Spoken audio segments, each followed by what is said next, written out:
All right, let me catch the stream recap up. We're talking about good MTX versus bad MTX. This is my opinion. I'm not saying it's like right or wrong or like objective. It's just my thoughts. I'm a big fan. I think microtransactions need to exist in games. It's kind of like ads on YouTube videos. Without ads on YouTube videos, most of your favorite creators literally couldn't make the videos. They wouldn't be able to afford to. Small creators wouldn't be a thing. I wouldn't exist without YouTube ads. It's an evil necessity. Because you guys watch ads, thank you so much. I get paid a little bit of money so I can pay my rent, so I can pay for food, so I can focus on making videos and making content to hopefully entertain and hopefully help people, right? That's the goal. Microtransactions are the same thing. If you want a free-to-play game, which I love free-to-play games as someone who grew up criminally poor, right? Like, free-to-play games are so fucking important for people like myself. If you want to have those, you have to have the developers get paid. They have to get paid for their work. And I think you can do it in a reasonable way. I talk about how, like, I think the best kind of microtransactions are things like vanities, you know, things like that don't actually affect gameplay. But everything, you can have these general rules, but everything comes down to you have to judge things individually. For example, in my opinion, I think Ocarinas are a very valid microtransaction. Because yes, they do affect gameplay, but it's mostly convenience. It's mostly, oh, you don't have to have a Pokemon to, you know, use the HMs, right? It's mostly convenience. There are a few situations where you can EV train like one more Pokemon, or like go to raids, for example, without like having a, like, sometimes it pops up, but generally Ocarinas are pay for convenience as opposed to a power increase. As well as the other huge thing in Pokemon that has to be factored in is that we can just buy the premium currency with Pokeyen. That is a massive difference that you see comparatively to like gacha games or like people like money farming games. The fact that you can buy these with Pokeyen is really huge. That's a whole discussion. You can do a whole video talking about the MMO history of adding things like the WoW token, the OSRS bond, the RP vouchers, like to the, you know, to the MMOs or to the games.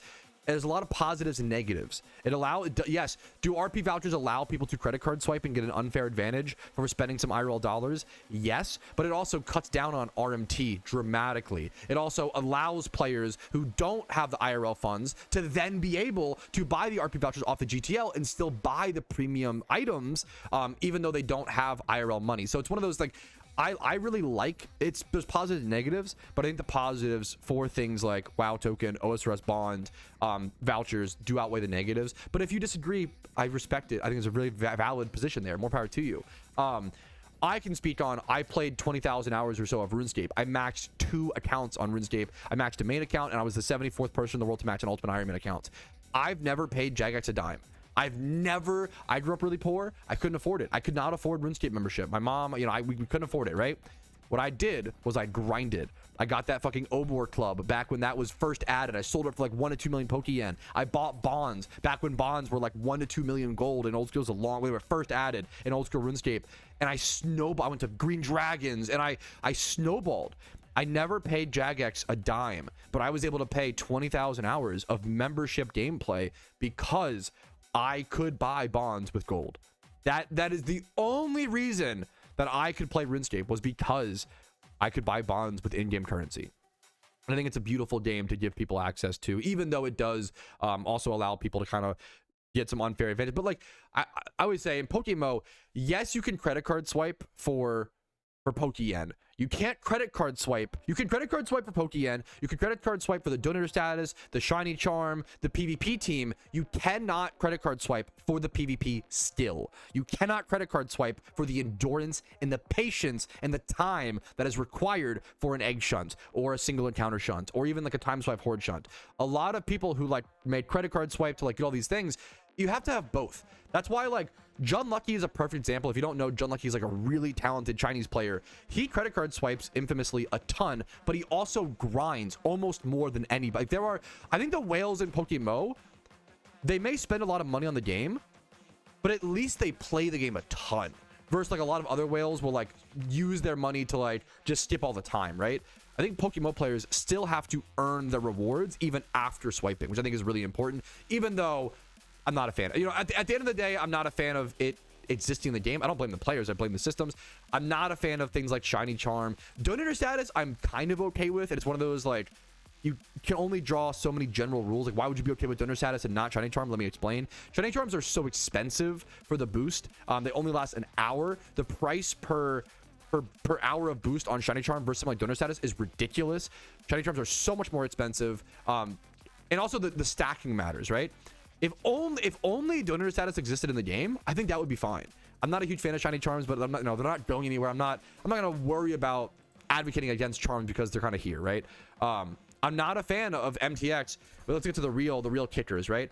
I'm really not a fan of MTX that impacts the game in such an objective way that you need it to be efficient. I really don't like chum buckets. Chum buckets, if you want a fishing shunt, you need chum buckets. Chum buckets literally double your fishing speeds, right? So it is more efficient to go do one Jimmy run to be able to, I think, to like 75k an hour or some shit. It is more efficient to not fishing shunt, go make some money for 1 hour and make the money for chum buckets and then fishing shunt. We've run the math before, but like let's see how much chum buckets cost right now. I think it's 75k. Yeah, they last an hour, so it's 77k. The math is right, like, let's say you were to fishing shiny hunt for 5 hours, right? Without chum buckets, you get 220 encounters per hour using sticky hold and like all your advantages, right? That's 1100 encounters.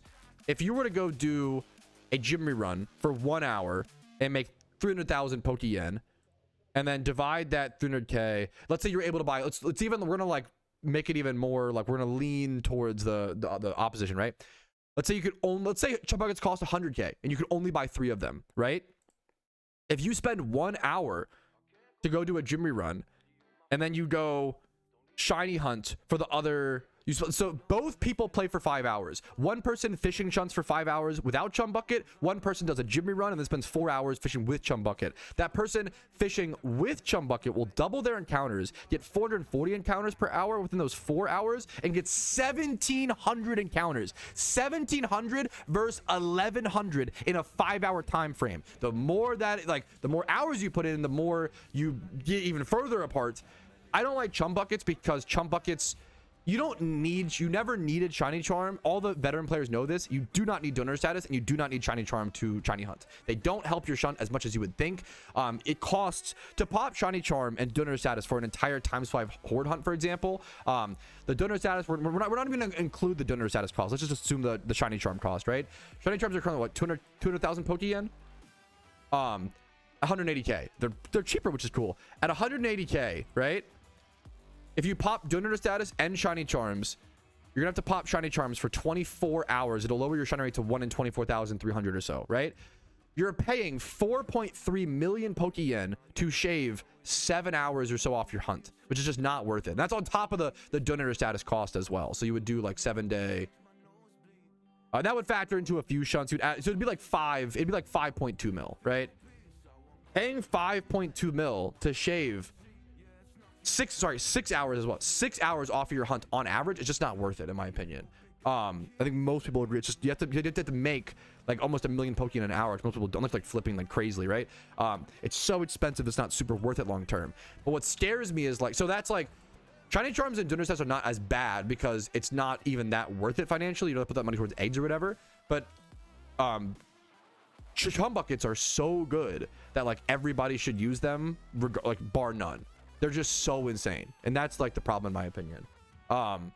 If you aren't using them, you're trolling, which sucks. Like that sucks as like a required item, right? That costs RP. Expert lures are fine because expert lures cost 15,000 Pokeyen per hour and are extremely cheap. You buy them for Pokeyen from the Pokemart, right? And they also increase. They also give you a buff and increase your things like by a 10%, like a very fair margin, right? Another good example of in my opinion, a good MTX that does impact gameplay, so it goes against my own rules, right? It's an MTX that impacts gameplay is PC expansion drive.